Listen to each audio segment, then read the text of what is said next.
So work done per unit charge in moving a charge from infinity to a point. Okay, हम basically यहाँ पे infinity to a point इसलिए लिखते हैं ताकि पूरा एक वर्ड हमारे पास इन्वॉल्व हो जाए, राइट? सो इन्फिनिटी को आपको रेफर करना जरूरी होता है। आगे आ जाओ।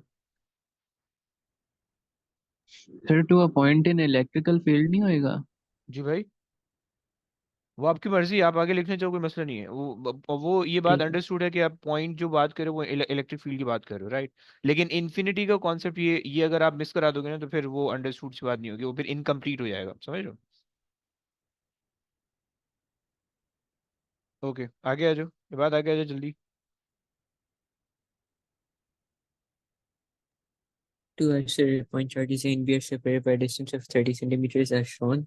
The charge at A is plus 3.6 into 10 power minus 9 coulombs. The variation distance x from A along AB of the potential V is shown. Okay, पूरा डिस्टेंस दिया हुआ है, ग्राफ आपको दिया हुआ है, ग्राफ कट कर रहा है एक्सेस को और ऊपर से नीचे जा रहा है। मुझे कुछ बातें बताओ, मुझे पहले इस ग्राफ को देख के बता सकते हो कि चार्ज भी पॉजिटिव होगा या नेगेटिव होगा? Sir, positive होगा। चार्ज भी पॉजिटिव होगा, क्यों बे? और नेगेटिव होगा तो क्यों? देखो, वोल्टेज डायरेक्टली किस चीज पे डिपेंड कर रहा है? चार्ज पे, क्योंकि आर और क्यू तो नेगेटिव हो ही नहीं सकते, नेगेटिव या positive, right? So voltage is actually directly related to charge. So if charge is positive then voltage should be positive, if charge is negative then voltage should also be negative, right? So ये जो negative वाले portion में जा रहा है ये किस चीज को रेफर कर रहा है कि आपके पास इसके कॉरेस्पॉन्डिंग जो चार्ज आ रहा है, मतलब चार्ज भी उसकी नेगेटिव वैल्यू है, राइट? समझ रहा भाई? जी। नेगेटिव चार्ज, ओके, पहली चीज हो गई। देखो, लेकिन ग्राफ तो हमें पता होना चाहिए, हमने इलेक्ट्रिक पोटेंशियल वर्सेस डिस्टेंस के ग्राफ में खड़े हैं, इस वजह से मैंने ये इक्वेशन लगाई और ये कॉन्सेप्ट लगाया है। इलेक्ट्रिक फील्ड का ग्राफ होता है तो उसमें अलग होता है, राइट? अच्छा, उसमें ये वाला ग्राफ सेम सेम चार्जेस को रेफर करता है, मतलब अगर यहाँ पे मैं एक्सिस चेंज कर दूं, इलेक्ट्रिक फील्ड कर दूं और वहाँ पे डिस्टेंस ले लूं और फिर मेरे पास इस तरह का शेप बनेगा तो वो मुझे सेम चार्ज को रेफर करेगा, ओके? सो इसलिए उसमें ध्यान रखना, वो अगर आगे आएगा तो मैं आगे वहाँ पे तो मैं और ज्यादा एक्सप्लेन करूंगा, ओके फाइन। एक चीज हो गई। दूसरी चीज, मुझे क्या ये बता सकते हो कि इलेक्ट्रिक अच्छा, चार्ज की वैल्यू, दोनों चार्ज की वैल्यू क्या सेम होने वाली है, डिफरेंट होने वाली है? तुम्हारे ख्याल में तुम्हें दिख रहा है, पता चल रहा है? यस, सर डिफरेंट है। डिफरेंट है। और क्यों है? क्योंकि तुम्हारे पास ये मैक्सिमम पॉइंट अलग अलग आ रहे हैं, ओके? क्योंकि हाँ जी। Maximum point corresponds to the maximum voltage, okay? So वो अलग अलग आ रहे हैं, ओके? अच्छा, फाइन फाइन फाइन। अच्छा जी, चलो आगे चलते हैं। आगे आ जाओ भाई, ये बात आगे आ जाओ। State the value of x at which the potential is zero. Potential zero कहाँ पे दिख रहा है? इधर इधर तो नहीं दिख रहा गलती से? 17.5 पे। 17.5, 18 नहीं है ये पूरा? 18। 16, 17, 18 है ब्रो। 18 है, 18 जी। है, 18 है, परफेक्ट। सो 18, आगे आ जाओ। Use your answer in part 1 to determine the charge at B. Okay, देखो एक चीज याद रखना, ग्राफ वाले क्वेश्चन में मैं एक ट्रिक बता देता हूँ। जब भी ग्राफ जो है ना जीरो को कट कर रहा होता है, जब भी ग्राफ एक्सिस को कट कर रहा होता है, इस तरह का अगर तो कोई भी तुम्हें ग्राफ मिलेगा इलेक्ट्रिक फील्ड के अंदर और वो ग्राफ एक्सिस को कट कर रहा होता है, उसके अंदर ये वाला पॉइंट बहुत ज्यादा हेल्पफुल होता है तुम्हारे पास, राइट? ये वाला, क्योंकि तुम्हें पता है यहाँ पे दो चीजें इक्वल होकर जीरो हो रही हैं, समहाउ जीरो हो रही हैं, सही? तो तुम इसको देख के एक इक्वेशन बना सकते हो। ये वाले मैक्सिमम पॉइंट या मिनिमम पॉइंट ये बहुत ज्यादा हेल्पफुल नहीं होते, राइट? जब भी तुम इलेक्ट्रिक फील्ड के ग्राफ को डील कर रहे हो तो और ग्राफ से रिलेटेड कोई कैलकुलेशन करना है, सबसे पहले तुमने इस पॉइंट को लेके सोचना है कि इस पॉइंट से रिलेटेड तो वो कैलकुलेशन नहीं है, मोस्ट ऑफ द टाइम इस पॉइंट से रिलेटेड होगी, ओके? आ जाओ करते हैं। अब आपको ये पता है कि use your answer in B to determine the charge at B. आपको पता है कि आपके पास जो है इस पॉइंट पे यानी एट 18 जो पोटेंशियल है, बेसिकली हो क्या रहा है यहाँ पे देखो, यहाँ पे चार्ज ए, चार्ज बी है, राइट? चार्ज ए का भी कोई ना कोई पोटेंशियल होगा इस पॉइंट पे, चार्ज बी का भी कोई ना कोई पोटेंशियल होगा इस पॉइंट पे, राइट? ये पॉजिटिव है, ये नेगेटिव है, सही? तो अब वो जो पोटेंशियल होगा वो कम या ज्यादा होगा, सही है? सो ये जो पॉइंट है, जो पॉइंट मैंने सर्किल किया हुआ है, इस पॉइंट पे दोनों का जो सम ऑफ द पोटेंशियल होगा वो किसी ना किसी वैल्यू के बराबर होगा, राइट? सो आपको let's say this point is P, okay? So मैं ये कह देता हूँ कि at P the net potential is equals to V net. Net कह दो, रिजल्टेंट हम नहीं कहते, नेट कह रहे थे, या तुम कह दो टोटल, कह दो टोटल कह सकते हो, सही। वो हमारे पास होगा V A plus V B. Okay, सही हो गया। तुम चार्ज की वजह से नेगेटिव भी लगा सकते हो, लेकिन अभी तुम्हें पता नहीं है, तुम प्लस ले लोगे। ओके, अच्छा, अब तुम्हें ये पता है कि एट पी अच्छा, अब तुम्हें पता है कि at x is equal to 18 V net या वी टोटल इज जीरो, ये तुम्हें पता है, सही है। तुमने ले लिया वी नेट, तुमने रखी है जीरो, तुम्हारे पास पोटेंशियल का फॉर्मूला तुमने रिप्लेस किया के क्यू ऑफ ए ओवर जो डिस्टेंस है जीरो से लेकर, मतलब यहां से लेकर ए से लेकर उस पॉइंट तक जहां पे वैल्यू जीरो है, विच इज दिस पॉइंट, सही है। 18 आ रहा है, सही है, तुमने ले लिया 18, सही है, divided by 18 exponent -2। Okay, plus VB है, वीबी के लिए तुम क्या करोगे, क्यू के क्यू बी ओवर, अब तुम्हारे पास जो है ना क्यू बी का डिस्टेंस लेना है उसके सेंटर से, उसका सेंटर 30 से आ रहा है 18 यानी 12 तक आ रहा है, सही है। 18 तक आ रहा है, 12 की वैल्यू मतलब 12 की मैग्नीट्यूड का, राइट, तो 12 एक्सपोनेंट -2। ओके, इक्वेशन बन गई तुम्हारे पास, सॉल्व कर लो। के सर क्यू, मुझे V net equals to V A plus V B समझाइएगा दोबारा। इसको ना वी नेट की बजाय वी टोटल कर दो, वी टोटल। अच्छा, थोड़ा ज्यादा अच्छा हो जाएगा, सही है। अच्छा, पी का मतलब है एट एनी पॉइंट, एट, इसको इसको इस तरह से कह लो, एट एनी पॉइंट। अच्छा, अब मुझे बताओ कि तुम्हें मसला किस चीज में हो रहा है, पहले तो ये बताओ क्या मसला है, तुम्हें क्या लग रहा है कि ऐसा नहीं होना चाहिए, इसके अलावा ये होना चाहिए। यस, जल्दी बोल। नहीं नहीं सर, मैं कह रहा हूँ कि आप मुझे वो दोबारा एक्सप्लेन कर देंगे कि V A plus V B वाला। तुम्हें कोई कंफ्यूजन है, ये तुम्हें बिल्कुल समझ नहीं आया। नहीं सर, मुझे बस ये नहीं समझ आया कि वो ऐड किस तरह हो रहे हैं। और तुम्हें क्या लग रहा है कि क्या होने चाहिए, वो सब्ट्रैक्ट होने चाहिए।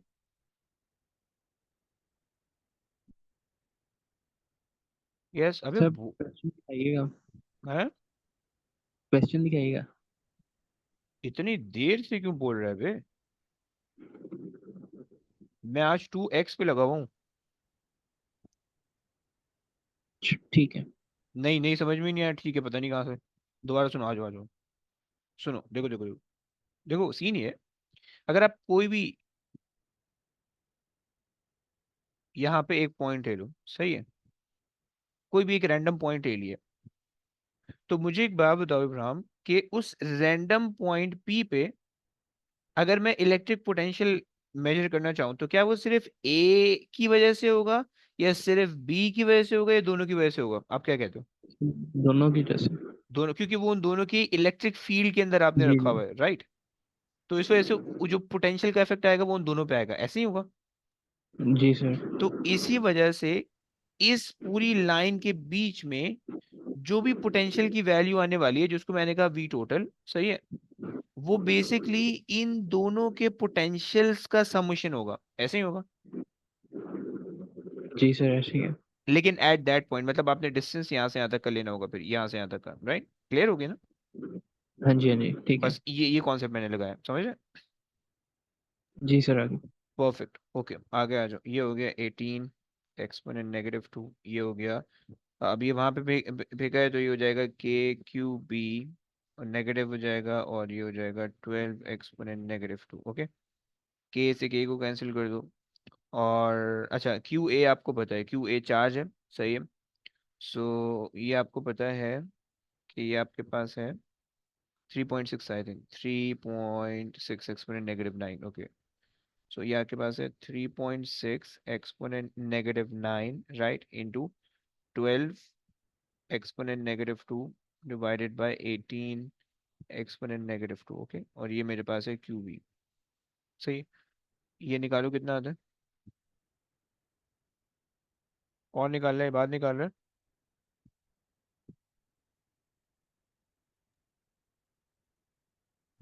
Uh, so 2.4 into 10 power minus 9. Perfect. 2.4 exponent -9 with a negative sign, right, with a negative sign. सही है. अच्छा, ये आपके पास जी. इसकी वैल्यू आ गई. ओके, आगे आ जाओ. A small test charge is now moved along the line AB from x is equals to 5 centimeters to 27 centimeters. State and explain the value of x at which the force on the test charge will be maximum. हम्म. देखो उसने graph से force को relate किया, तो सबसे पहले तो आप मुझे एक ऐसा रिलेशन बताओ जो कि पोटेंशियल को फोर्स से रिलेट करे. कोई ऐसा है? सर ये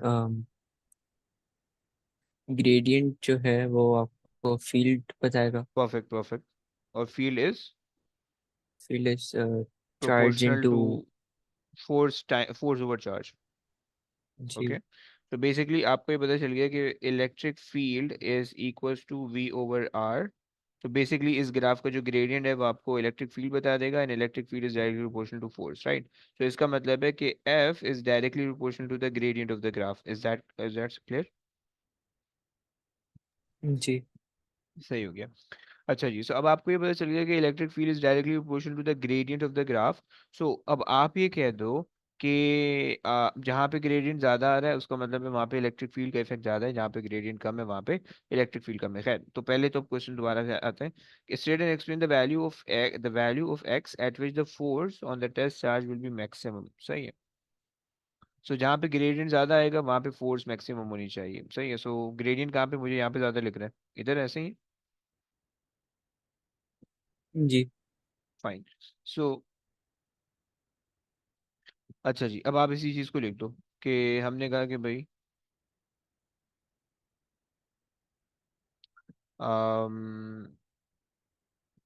electric field electric field is potential gradient. सही है, एक चीज. And it is directly related to force. सही है. So the gradient is maximum at x equals to, कहाँ पे आ रहा है? 27 पे आ रहा है मेरे ख्याल से, है ना? 27, ये 27 बनेगा. So at x equals to 27, at equals to 27. सही है. So force will also be maximum at that point. Okay. Clear हो गया. चलो आगे आ जाओ. ये निपटा दिए.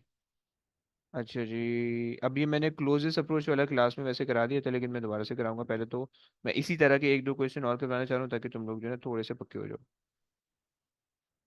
जहाँ पे ये इंटरसेक्शन आ रहा है, ये आ रहा है intersection.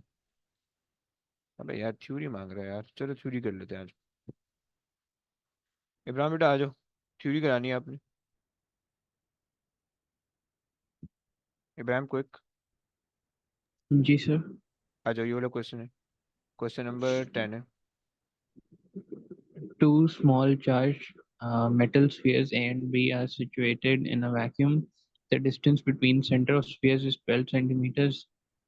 The charge on each sphere may be assumed to be a point charge. At the center of the sphere, point P is a multiple of point that lies on the line joining the centers of the spheres and is at a distance x from the sphere of A. The variation with distance x of the electric field strength E at point P is shown in figure 4.2. Okay, देखो सबसे पहले तो ये चीज़ तुम्हें पता होनी चाहिए कि ये जो ऊपर वाली लाइन लिखी हुई है अजम्पशन है. सही है.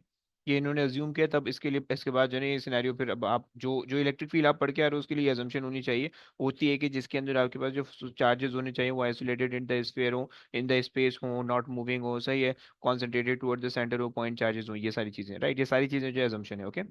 अच्छा जी, अब आपको इलेक्ट्रिक फील्ड का ग्राफ दिया हुआ है विद रिस्पेक्ट टू डिस्टेंस। भाई सबसे पहले तो मुझे ये बता सकते हो कि ये जो ग्राफ बना हुआ है, जो दो चार्जेस को लेके बनाया है, ये दो चार्जेस पॉजिटिव है या नेगेटिव है, या सेम चार्जेस के हैं ऑपोजिट चार्जेस के हैं? सर ये ऑपोजिट चार्जेस हैं। क्यों भाई? सॉरी सर, सेम है सॉरी। क्यों भाई, क्यों सेम क्यों है, क्यों ईमान बदल लो तुम। क्योंकि उनकी सर फील्ड लाइंस ऑपोजिट है ना, तो इसलिए वो वेक्टर क्वांटिटी है, तो एक पॉजिटिव में एक नेगेटिव में। अबे कद्दू, ओके ओके सही। तो बेसिकली आप ये कह रहे हो कि दोनों पॉजिटिव चार्ज हैं, दोनों पॉजिटिव चार्ज हैं, लेकिन चूंकि पॉजिटिव चार्ज के अंदर जो फील्ड लाइन होती है वो एक ही डायरेक्शन में होती है, जो फील्ड लाइन होती है वो इनवर्ड्स होती है, राइट? और इनवर्ड्स होती है, आउटवर्ड्स होती है। जो फील्ड लाइंस होती हैं वो आउटवर्ड्स होती हैं, राइट? सो अगर आप दोनों की फील्ड लाइंस देखो तो दोनों की बिल्कुल एक दूसरे के ऑपोजिट आ रही है, राइट? इसकी भी फील्ड लाइन ऐसी आ रही है, उसकी भी फील्ड लाइन ऐसे आ रही है, राइट? सो इस वजह से चूंकि दोनों की फील्ड लाइन आउटवर्ड और दोनों की फील्ड लाइन एक दूसरे के ऑपोजिट आ रही है, तो इस वजह से ये ग्राफ जो है ना, जब आप इसके बीच में कहीं पर ट्रेवल करोगे और नोट करोगे, तो एक पॉइंट ऐसा आएगा कि जहाँ पे इलेक्ट्रिक फील्ड जीरो हो जाएगी, राइट? ओके फाइन, चलो हमें पता चल गया दोनों सेम चार्ज है, इलेक्ट्रिक फील्ड जीरो आ रही है। मुझे एक बात बताओगे इब्राहिम, कि दोनों की चार्ज की वैल्यू सेम है या डिफरेंट है? सर डिफरेंट है। डिफरेंट है, क्योंकि उनकी स्टार्टिंग एंडिंग पॉइंट डिफरेंट है। जी। सही है, और उनके रेडियसेस भी डिफरेंट मुझे लग रहे हैं देखने में, सही है। एक का जस्ट वन का आ रहा है, एक का थ्री का आ रहा है मेरे ख्याल से, ये पता नहीं इस तरह का कुछ है। खैर देखते हैं, आगे चलते हैं क्या क्या आ रहा है। यस, आगे आ जाओ। State the evidence provided by 4.2 for the statements that one, the spheres are conductors. हम्म, देखो कंडक्टर का हमें सर ये पता आगे चलता है कि क्या कह रहे हो? आगे भी पढ़ने या फिर यही करना सॉल्व? नहीं नहीं, पहले एक मिनट रुको। देखो पहले तो हमें कंडक्टर्स का इस तरह से पता चलता है कि भाई हमारे पास जो रहता है ना, वो अगर हमारे पास इनसाइड द स्फीयर वो जीरो, यानी ये जो पोर्शन है ना, ये हमें कंडक्टिंग का बताता है, ये जो पोर्शन, सही है। अगर तो चार्ज यहाँ से अपेयर हो रहा है, इस जगह से अपेयर हो रहा है, सही है, बिल्कुल ये जो इन्होंने कहा है ना, point charge that at the centre of the sphere, right? ये आपको बताता है कि आपका स्फीयर सर कंडक्टिंग है। चार्ज इलेक्ट्रॉन को कहते हैं। एक्चुअली यहाँ पे नहीं, सिर्फ इलेक्ट्रॉन को नहीं, हम पॉजिटिव चार्ज को भी लेके बात करते हैं। दोनों दोनों हमारे पास होता है, इलेक्ट्रॉन, पॉजिटिव चार्जेस और इलेक्ट्रॉन, समझ रहे हो? ओके। मे भी तुम्हारे जहन में है कि इलेक्ट्रॉन तो चलो सही है, मान लिया पॉजिटिव चार्जेस कैसे हो सकते हैं, तो अगर किसी सरफेस से तुम इलेक्ट्रॉन बाहर निकालोगे तो पॉजिटिव चार्ज आ जाएगा, राइट? तो ये मत सोचना ऐसा कुछ, ओके? सही है। अब देखो हमारे पास है, इस स्फीयर के ऊपर चार्ज दो तरीके से स्टोर हो सकते हैं। एक हमारे पास है कि बिल्कुल सेंटर के अंदर, सही है, जो कि हम पढ़ रहे हैं, और एक हमारे पास है यहाँ पे, सही है, चार्ज डिस्ट्रीब्यूटेड होंगे, सही है। तो उसमें सिनेरियो अलग है, वो यहाँ पे नहीं आएगा, वो यूनिवर्सिटी में आएगा, सही है। अब इसके अंदर चार्ज डिस्ट्रीब्यूटेड है, ये आपके पास कंडक्टिंग है, कंडक्टिंग, ओके। सो आपको जो ग्राफ से पता चल रहा है कि आपके पास जो है जो फील्ड स्ट्रेंथ है वो जीरो है, सही है। तो वो आपको जो है ना वो कंडक्टिंग स्फीयर के बारे में बता रहा है, सही। सो field strength is zero inside the charge, सही है। चलो आगे आ जाओ। The charges on the spheres are either both positive or both negative. Hmm, are both, Are either both positive or both negative. अबे मतलब आंसर पूछ रहा हूँ कि क्या होंगे, दोनों पॉजिटिव होंगे, दोनों नेगेटिव होंगे? यहाँ से बताना है, उसने बेसिकली एविडेंस पूछा हुआ है, स्टेट द एविडेंस, यहाँ से अगर पढ़ लोगे तो स्टेटमेंट कंप्लीट हो जाएगी। State the evidence provided by the figure 4.2। हाँ जी सर, वो फील्ड लाइंस वाली ही रीजन देंगे कि उनकी परफेक्ट, क्यों वो ऑपोजिट हैं। परफेक्ट। सो आप ये सॉरी कहोगे सेम है। कि आप ये कह दो कि अब फील्ड लाइंस ही बोलोगे, आप फील्ड लाइंस ही बोलोगे। देखो उसने कहा है कि field lines figure, are opposite to each other. वो है फील्ड लाइन बोल रहे हो। देखो उसने फिगर को रेफर किया हुआ है, पहला पहला पॉइंट आप ये देखो कि भाई फिगर में ये वाला जो पॉइंट है, एक क्वेश्चन पॉजिटिव है, एक नेगेटिव है ना। ओके चलो आप ये कह सकते हो कि आप ये कह दो कि भाई फील्ड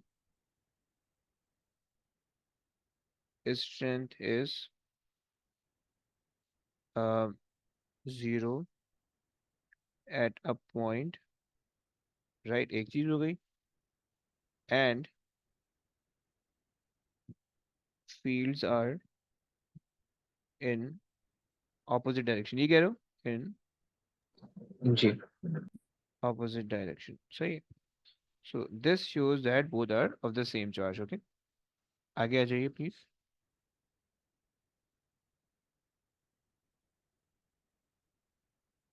ये तुम्हें पता होना चाहिए कि इलेक्ट्रिक फील्ड जो है वो पोटेंशियल का ग्रेडियंट होता है, सही।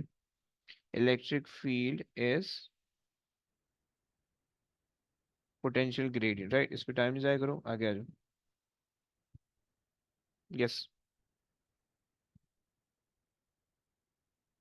सर, ये ग्राफ उसने चार्ज का नहीं प्लॉट किया था डिस्टेंस के अबे साथ? चार्ज का थोड़ी होता है, इलेक्ट्रिक फील्ड का होता है, न्यूटन पर कूलम है, अच्छा सिर्फ अच्छा, कूलम थोड़ी है। चार्ज का कभी भी प्लॉट नहीं करेगा वो ब्रो। चार्ज तो एक ठीक है। फिक्स होता है ना किसी भी स्फीयर पे, वो चार्ज थोड़ी चेंज हो रहा है, राइट। हम चार्ज के ट्रांसफर की एज इन बात नहीं करते यहाँ पे बहुत ज्यादा डिटेल में, समझ रहे। ओके आगे आ जाओ। Use figure 4.2 to state and explain the distance x at which the rate of change of potential with distance is maximum अच्छा, और दूसरा minimum। सही हो गया। अब यहाँ पे क्या है, rate of change of the potential with distance. Rate of change of potential with distance का क्या मतलब होगा, कि कौन सी क्वांटिटी को रेफर कर रही है। Potential with time, potential with time, अच्छा रेट ऑफ चेंज मतलब ऑफ, कि potential per unit time। Basically वो इलेक्ट्रिक फील्ड को रेफर कर रहा है, विद रिस्पेक्ट टू टाइम कर रहा है लेकिन इलेक्ट्रिक फील्ड को रेफर कर रहा है, सही है, समझ लो। तो अगर हम यहाँ पे देखें, सो हमारे पास जो है वो, अबे आजा आजा आजा, सो हमारे पास जो है वो हमारे पास जो इलेक्ट्रिक फील्ड आ रही होगी वो मैक्सिमम आ रही होगी इधर कहीं पे, यहाँ पे कहीं पे, सही। यानी रेट ऑफ चेंज जो है वो यहाँ पे मैक्सिमम आएगा, और जो मिनिमम आएगा वो इधर कहीं पे आ रहा होगा, समझ पा रहे हो।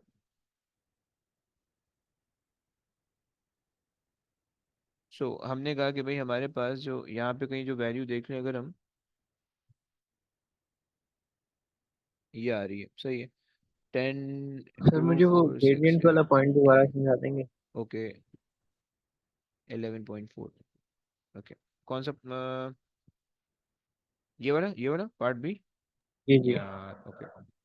देखो अगर आप एक ग्राफ बनाओ कि जिसके अंदर, सर कोई इसके लिए वो फॉर्मूला वगैरह नहीं, कोई ग्रेडियंट देखने के लिए? फॉर्मूला एज इन,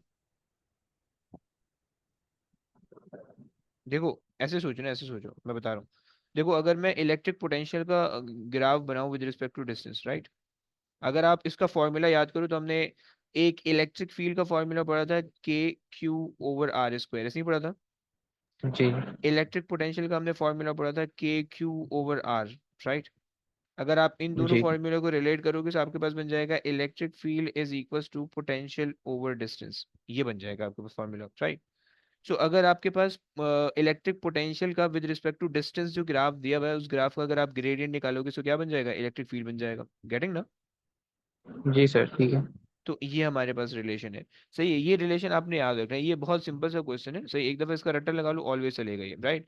सो आपको ये पता होना चाहिए कि ठीक। Electric field is always the potential gradient, right. अच्छा, अब यहाँ पे हमें बेसिकली ग्रेडियंट चेक करना है कि कहाँ पे ग्रेडियंट मैक्सिमम आ रहा है। सो हमें दिख रहा है कि यहाँ पे 11.4 में हमें ग्रेडियंट मैक्सिमम दिख रहा है, right. So at x is equals to 11.4, the gradient is maximum, सही है। So the rate of change will be maximum, okay। और मिनिमम के अंदर आपको पास कहाँ पे आ जाएगा, मिनिमम के पे आपके पास जो है वो सेंटर वाला पॉइंट आ जाएगा, ओके, क्योंकि वहाँ पे जो ग्रेडियंट है वो सबसे मिनिमम है, सही है। सो हमने कहा कि भाई at x is equal to, भी पता नहीं क्या डिस्टेंस है,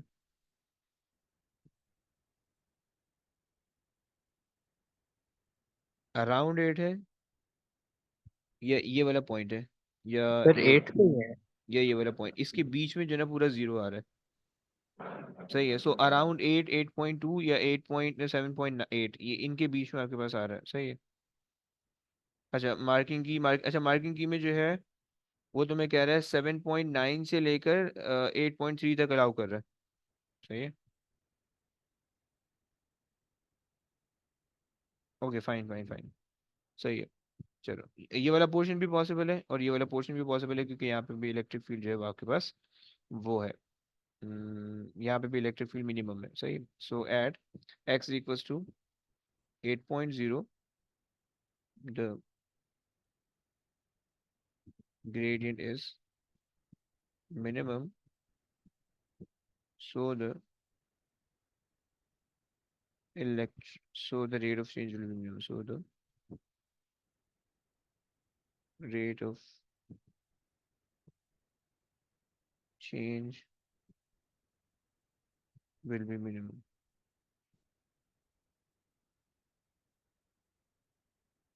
ओके। चलो ये हो गया। अच्छा एक और ग्राफ वाला देख लेते हैं कि जिसके अंदर ग्राफ इंटरसेक्ट करो, ये भी एक क्वेश्चन है, एक मिनट,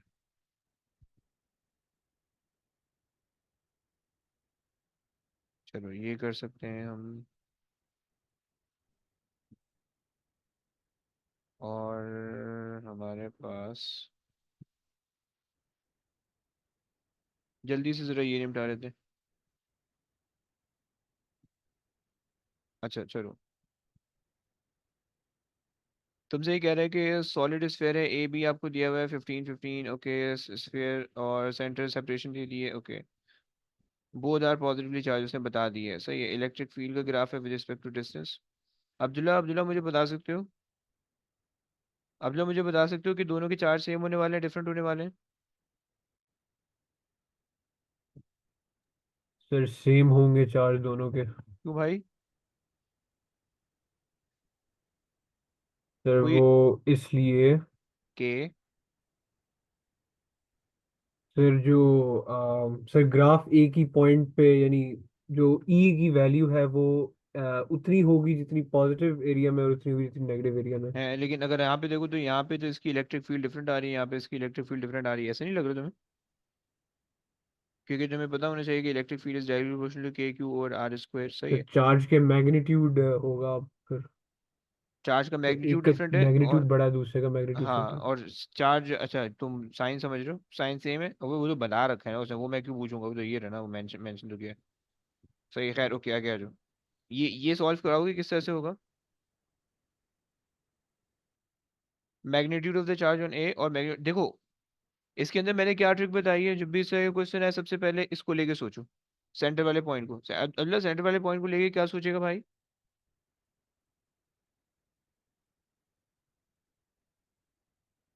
तो यस, सेंटर वाला पॉइंट जीरो पे होगा। जीरो क्या चीज जीरो होगी? पोटेंशियल, फील्ड, चार्ज, क्या चीज जीरो होगी? सर इलेक्ट्रिक पोटेंशियल जीरो होगा। है कैसे, कैसे कह रहे हो इलेक्ट्रिक पोटेंशियल जीरो होगा, कोई रीजन? अबे कद्दू एक्सेस तो चेक करता, किस चीज का एक्सेस दिया हुआ है? इलेक्ट्रिक फील्ड स्ट्रेंथ हाँ का। तो फिर उसमें पोटेंशियल जीरो कैसे पता चल रहा है तुम्हें डायरेक्टली? वो तो ग्रेडियंट वेरिएंट से अगर पता चलेगा, ये एरिया अंडर द ग्राफ से पता चलेगा, वो थोड़ी पता चलेगा इससे कहीं से, समझ रहे हैं ना भाई? जी सर। सो यहाँ पे आप ये बोल दो कि आपके पास जो है, अब अगर आप सोचो जरा, सो आपके पास दोनों, मान लो same charge is positively charge है, उसने वैसे ही कहा हुआ है, सही है। सो एक की इलेक्ट्रिक फील्ड इस डायरेक्शन में होगी, सही है, और एक की इलेक्ट्रिक फील्ड इस डायरेक्शन में होगी, राइट। सो दोनों की इलेक्ट्रिक फील्ड ऑपोजिट डायरेक्शन में, इसका मतलब है यहाँ पे कहीं पे बीच में एक पॉइंट आएगा जहाँ पे नेट इलेक्ट्रिक फील्ड जीरो हो जाएगी, राइट। सो आपने कहा कि आपके पास जो इलेक्ट्रिक फील्ड है, नेट इलेक्ट्रिक फील्ड या रिजल्टेंट इलेक्ट्रिक फील्ड किसी भी पॉइंट पे at any point will be given by the electric field due to charge A plus the electric field due to charge B. Okay. लेकिन एक को आपने positive मानना है, एक को नेगेटिव मानना है. I am taking the field in the rightward direction as positive and in the leftward direction as negative. So मेरे पास यहाँ पे अल्टीमेटली नेगेटिव साइन आ जाएगा डायरेक्शन की वजह से. ओके. एंड नाउ अगर हम इसको सॉल्व करने की कोशिश करें, अब यहाँ पे हम कह देते हैं कि भाई at x is equals to, अब जो भी वैल्यू आ रही है, कितनी आ रही है यहाँ पे, 11 ओ 3 ओ कुछ. ओके. सो यहाँ पे हमारे पास जो वैल्यू आ रही है वो आ रही है 10, 10.4, 10.8, 10.8 आ रही है, 11.2, 11.6, हाँ 10.8 आ रही है. ओके. सो 10.8 पे ले लेते हैं. सो हमें ये बात पता चल गई कि eight x equals to 10.8 centimeter, the E resultant will be zero, is zero, right? So अब इसको सॉल्व कर लेते हैं. इस पॉइंट पे, इस पॉइंट के लिए हमें पता है कि भाई इलेक्ट्रिक फील्ड ये जीरो हो गई है. ई ए हमारे पास है के Q of A over q over r which is 10.8, right? क्योंकि अगर आपने यहाँ से देखा है तो यहाँ से यहाँ तक का जो डिस्टेंस है वो 10.8 आ रहा है. 10.8 है, राइट? टोटल डिस्टेंस है 20. तो 10.8 में से 20 माइनस करोगे तो कितना बच जाएगा? सही है. सो 9.2 बच जाएगा. सही, ये आपके पास दोनों डिस्टेंस आ गए. 9.2. ओके. सो अब आपने कहा कि भाई के क्यू ओवर 10.8 का square plus plus with a negative sign यहाँ पे k Q of a q of b sorry divided by 9.2. Okay. 9.2 का स्क्वायर. सही हो गया. अच्छा जी, अब इसको सॉल्व कर लेते हैं अगर. सो इक्वल टू के इस तरफ उस तरफ फेंकेंगे. सो हमारे पास रहेगा के क्यू ऑफ ए ओवर 10.8 का square is equal to k Q of B over 9.2 का स्क्वायर. ओके. के से के कैंसिल कर दो और हमें रेशो चाहिए क्यू ए ओवर क्यू बी का. ओके. सो क्यू ए ओवर क्यू बी का हमने बना लिया और यहाँ पे हमारे पास आ जाएगा 10.8, 10.8 का स्क्वायर डिवाइडेड बाय 9.2 का स्क्वायर, राइट? सो ज़रा सॉल्व कर लो कितना आता है इससे. क्या रेशो आ रहा है भाई?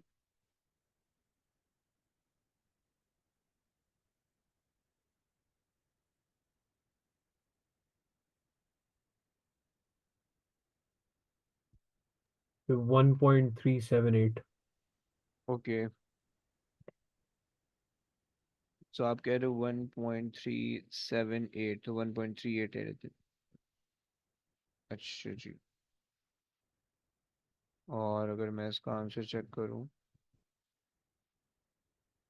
1.38 लेकिन नहीं आ रहा.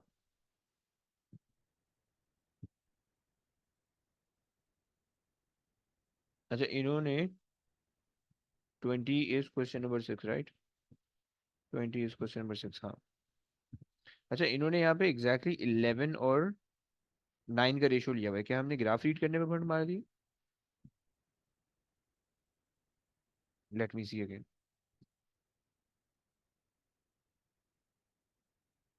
10, 10.4,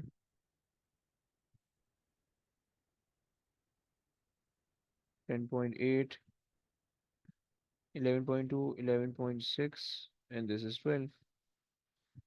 1, 2, 3, 4, 5 सही तो आ रही है. 11 बिल्कुल बीच में. ऐसा क्या उन्होंने मेंशन किया हुआ है कि 11 के बाहर है? 20 सेंटीमीटर है और 1.5 पीछे का डिस्टेंस है, वो तो हमने खैर इन्वॉल्व नहीं करना है.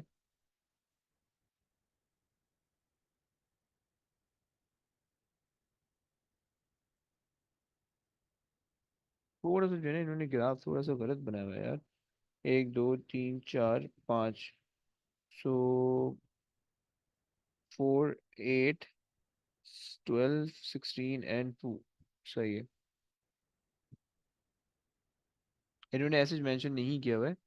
अब हमारा जो आ रहा है वो हमारे पास आ रहा है 10.8 और 9.2 का स्क्वायर। इन्होंने जो किया हुआ है वो इनका आ रहा है 11 का स्क्वायर और 9.2 का, मुझे 9 स्क्वायर, ये इन्होंने ये किया हुआ है मार्केट की के अंदर, which is very slightly different, right. लेकिन मुझे देखने से 10.8 लग रहा था, राइट, तो मैंने आपको बता दिया। खैर आगे आ जाओ, ये वाला करो जरा, अगला ये वाला आ जाओ। वेरिएशन इलेक्ट्रिक पोटेंशियल, अब देखो उसकी कॉरस्पॉन्डिंग जो ग्राफ दिया हुआ है इलेक्ट्रिक पोटेंशियल के दिया हुआ है। यस क्वेश्चन, अबे यार क्वेश्चन ही नहीं है इसका, पता नहीं पार्ट रह गया कहीं गायब हो गया। खैर वो अगर तो कोई ना कोई चीज़ कैलकुलेट करवाएगा, कुछ करवाएगा, सही है। अच्छा जी चलो ये हो गया। और चलो ये तो चीज़ हो गई है, हमें पता चल गई है। अब ये वाला क्वेश्चन तुम खुद से कर सकते हो, राइट। ये वाला क्वेश्चन जो है वो तुम खुद से अटेम्प्ट कर सकते हो, ये वाला क्वेश्चन तुम खुद से अटेम्प्ट कर सकते हो, सही है। ये जितने इस तरह के क्वेश्चन दिख रहे हैं तुम खुद से अटेम्प्ट कर सकते हो। अच्छा अब आ जाओ, एक क्वेश्चन हम कर लेते हैं। थक तो नहीं गए हो, थक तो नहीं गए हो? क्या बोलते हो बच्चों, बस तो नहीं करें?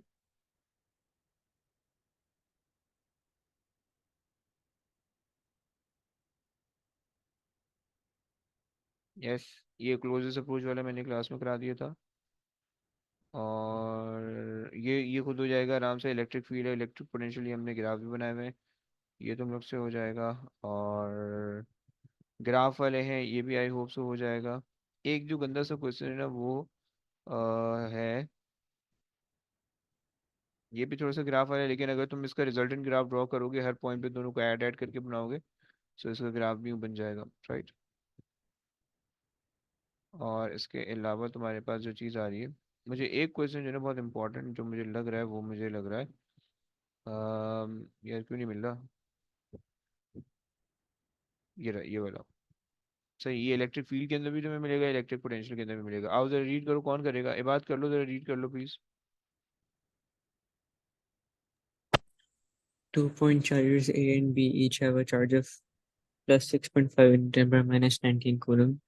They are separated in a vacuum by a distance of 12 micrometers as shown. Points P and Q are situated on the line AB. Point P is 3 micrometers from charge A and point Q is 3 micrometers from charge B. Calculate the force of repulsion between the charges. Okay, क्या formula होता था repulsive force का, याद है भाई? F is equal to k q q over r square हम कहते थे, राइट। के की वैल्यू हमारे पास होती है 8.99 एक्सपोनेंट -9, एक्सपोनेंट 9 सिर्फ, नेगेटिव नहीं। और दो दो चार्जेस हैं, सो 6.4 एक्सपोनेंट -19 मल्टीप्लाई बाय 6.4 एक्सपोनेंट -19 करने के बजाय मैं इसको स्क्वायर कर रहा हूँ, ओके, डिवाइडेड बाय। अच्छा जी, और हमारे पास इनके पूरे बीच में जो, ओके जी, सो हमने कहा कि जो डिस्टेंस होगा वो पूरा 12 माइक्रोमीटर का होगा, सो एक्सपोनेंट -6 हमने लगा दिया और स्क्वायर कर दिया। भाई जरा इसकी वैल्यू निकाल दो, ये बात समझ में आ रहा है ना, ये बात समझ में आ रही है? जी सर। निकाल दो कितना आ रहा है।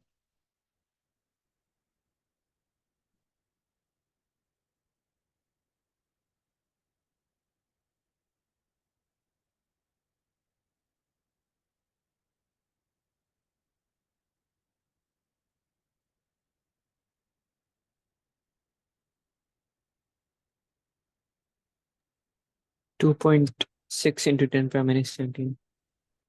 2.6 एक्सपोनेंट -17 कैसे आ सकता है बे? ये -12 नीचे है, ऊपर जाएगा +12 हो जाएगा, 9 पहले से मौजूद है, तो 21 हो जाएगा, तो 2 3 पावर आएगी यार, ऐसे तो नहीं होगा।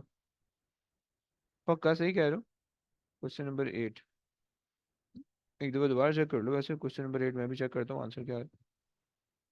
क्वेश्चन नंबर 8 2.56 एक्सपोनेंट -17 ऐसे ही आ रहा है। जी सर। अच्छा ओके, वहां पे स्क्वायर भी था, सॉरी सॉरी, 2.56, सही है, सही सही, सॉरी। आगे आ जाओ, आगे आ जाओ। Explain why, without any calculation, when a small test charge is moved from point P to point Q, the net work done is 0. हम्म,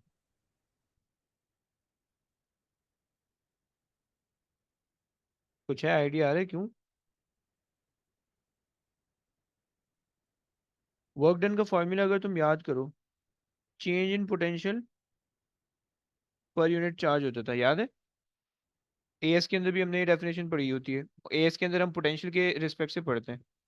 तो हम कहते हैं कि पोटेंशियल या potential difference is basically work done over charge या work done per unit charge, ऐसे ही होता है। यहाँ पे जी सर। मल्टीप्लाई बाय, यहाँ पे मल्टीप्लाई बाय चार्ज होगा, सॉरी सॉरी मैंने गलत लिख दिया, तो और ये वो ऐसा होगा। पोटेंशियल पीयू जो है वो इक्वल टू क्यू होगा, तो हाँ, वर्क डन आपका जीरो हो जाएगा। वेरी गुड, सही है, क्योंकि ये दोनों सेम चार्ज है तो दोनों के पोटेंशियल सेम आएगा, तो पोटेंशियल डिफरेंस निकालोगे जो जीरो हो जाएगा। ओके, सही हो गया ना? जी अच्छा सर। जनाब, so so the potential will be same for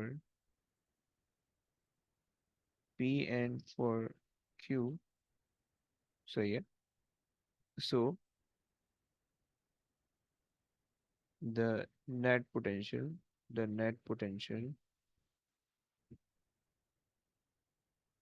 will be zero. Okay, चलो आगे आ जाओ।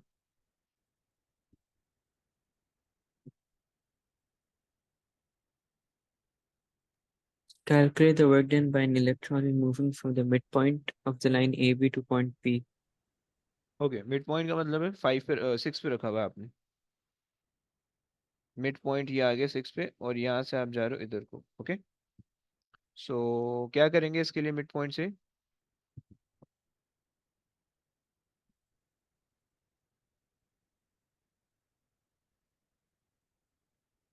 देखो सीन ये आसान सा कॉन्सेप्ट है।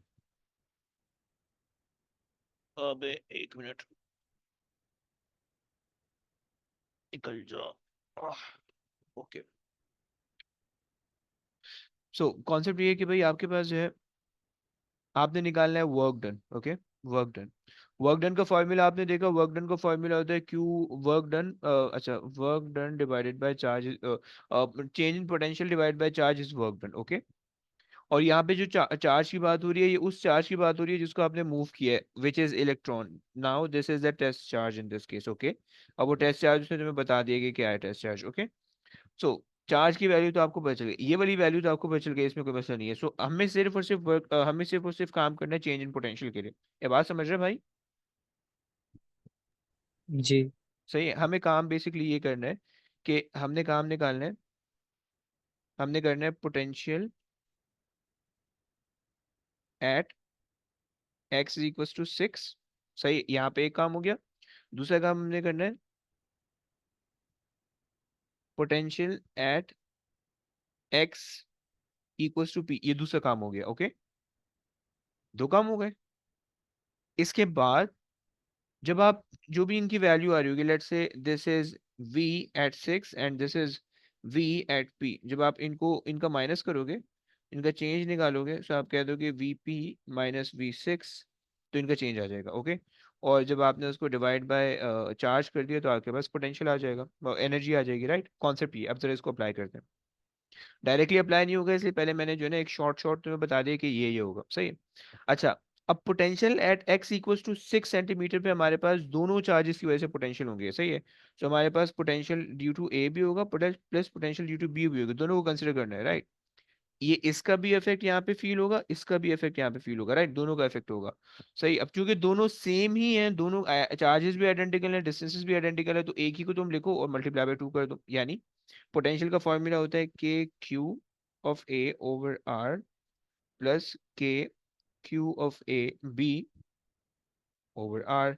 यहाँ पे आर ऑफ ए, यहाँ पे आर ऑफ बी है। सही है, के की वैल्यू तुम्हारे पास 8.99 एक्सपोनेंट 9। ओके, इंटू इंटू जो ए की वैल्यू है वो है 6.4 exponent negative 19। Okay, divided by जो आर है वो तुम्हारे पास है 6 एक्सपोनेंट नेगेटिव 6 माइक्रोमीटर। ओके, और के क्यू बी के लिए भी वही काम होगा, वैल्यू सेम है, डिस्टेंसेस भी सेम है, तो आपने तुमने मल्टीप्लाई बाय 2 कर दिया, सो तुम्हारे पास ये आ गया। सही, वी ऑफ 6। ये बात समझ रहे हैं ना भाई? सर तो हम्म, आप बस ये शुरू वाला पार्ट दोबारा बता सकते हैं, आपने पोटेंशियल की निकाला है? ये वाला ब्लू से जो लिखा है, जी। देखो उसने हमें कहा कि हमें निकालना है वर्क डन। ओके, आपने सोचा कि ओके वर्क डन का क्या फॉर्मूला होता है, आपके जहन में आया कि work done is basically change in potential over charge. Okay, ऐसे ही बताए। सही। यार मैं उल्टा उल्टा फॉर्मूला हो रहा है मेरे से, एक minute. Work done over charge is the potential, right, is the change in potential या पोटेंशियल, राइट, तो ये फॉर्मूला ये बनता है। सही। आई एम सॉरी, ये मैंने यहाँ पे फॉर्मूला गलत लिखा है, प्लीज इसको इग्नोर करना।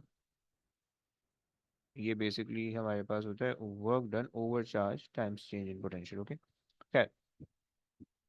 तो अब देखो, आपने वर्क डन का फॉर्मूला देखा, वर्क डन का फॉर्मूला होता है change in potential multiply by charge. Okay, charge यहाँ पे टेस्ट चार्ज आप लोगे, क्योंकि स्मॉल चार्ज है आपके पास जो है ना, वर्क डन के लिए आप वर्क डन उस चार्ज से देखोगे जो टेस्ट चार्ज है।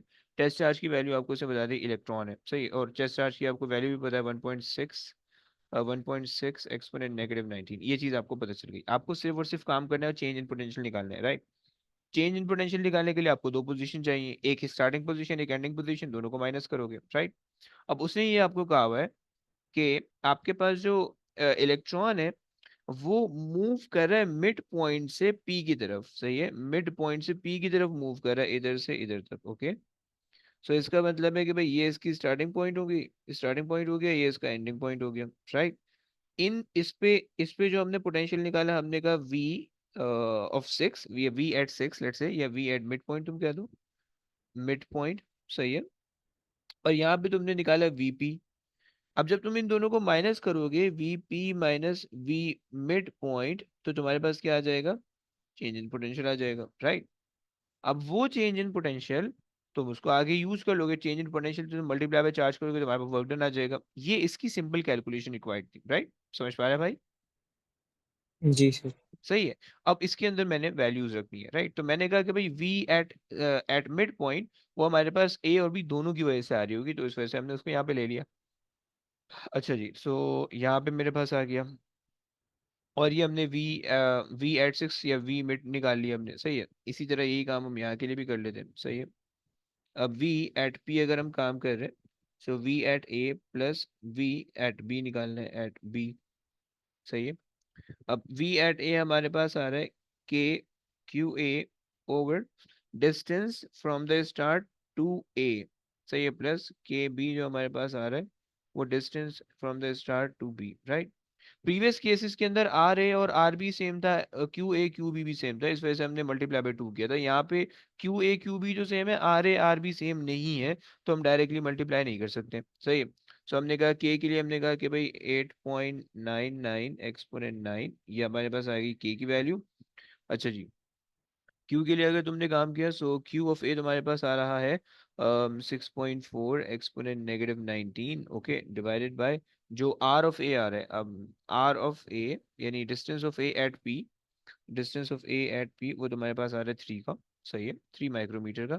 तो मैं यहाँ पे लिख दिया 3 एक्सपोनेंट -3, राइट, -6, सॉरी, -6, माइनस का साइन तुमने लगा दिया। अच्छा जनाब, माइनस होगा प्लस होगा, नहीं प्लस होगा, सही, प्लस का साइन तुमने लगा दिया। और 8.99 एक्सपोनेंट 9, हम पोटेंशियल ऐड करें, इस वजह से प्लस का साइन लगा रहा हूँ, पोटेंशियल में सिर्फ माइनस सब आएगा जब चार्ज नेगेटिव होगा, यहाँ पे दोनों चार्ज पॉजिटिव है, राइट।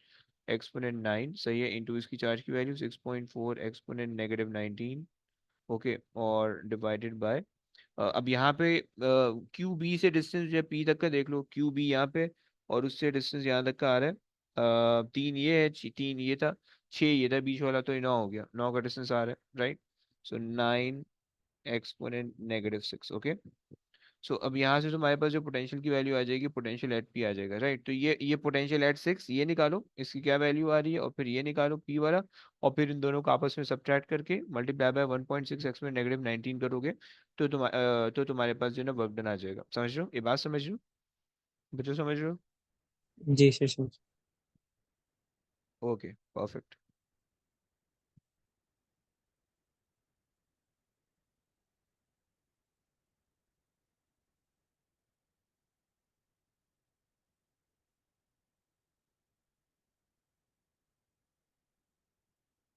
कितना आ रहा है भाई? पहले तो वी दोनों की अलग अलग वैल्यू निकाल लो, फिर पहले वो मुझे बता दो, फिर मैं उसको आगे लिख लेता हूँ, फिर आगे कर लूंगा। Sir, VP 2.56 into 10 power minus 3. VP 2.56 exponent -3, okay fine. And V ये जो 6 वाला है, ये जो 6 है, ये कितना आ रहा है?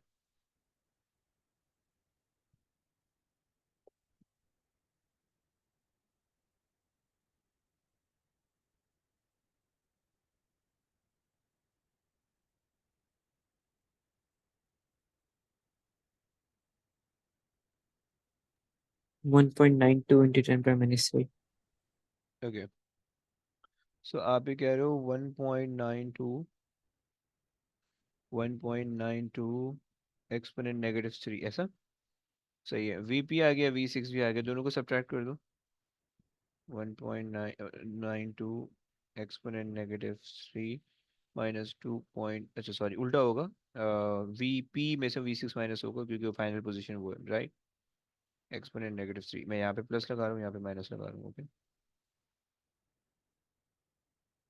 चेंज इन पोटेंशियल कितना आ रहा है?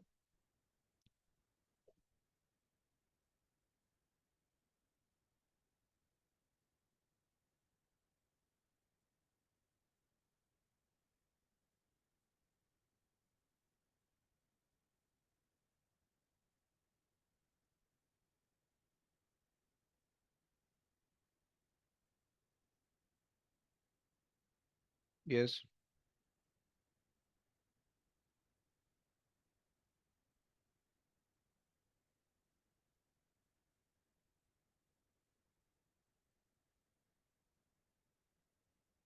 सो मेरे पास जो यहाँ से आ रहा है, ये बात तुम मोबाइल से करो ना कैलकुलेशन, है ना? Nice. फिर Calculator से. पक्की बात है, इतना टाइम क्यों लग रहा है?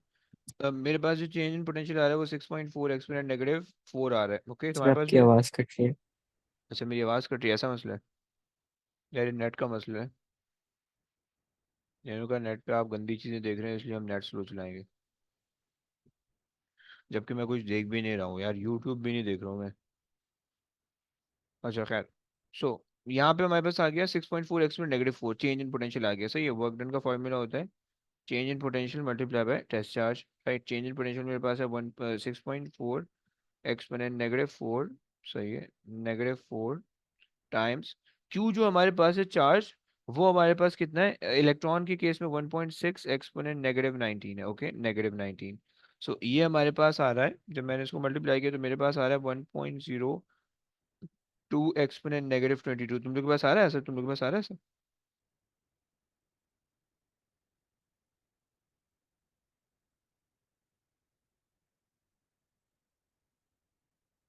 क्लियर हो गया? जी, ये है. परफेक्ट, सही। तो इसके अंदर जो है ना, थोड़ी सी वर्किंग थोड़ी सी गंदी सी रिक्वायर्ड थी, तो वो मैंने तुम लोग को बता दी है, सही। और इससे ये सॉल्व हो जाएगा सुकून से, ओके।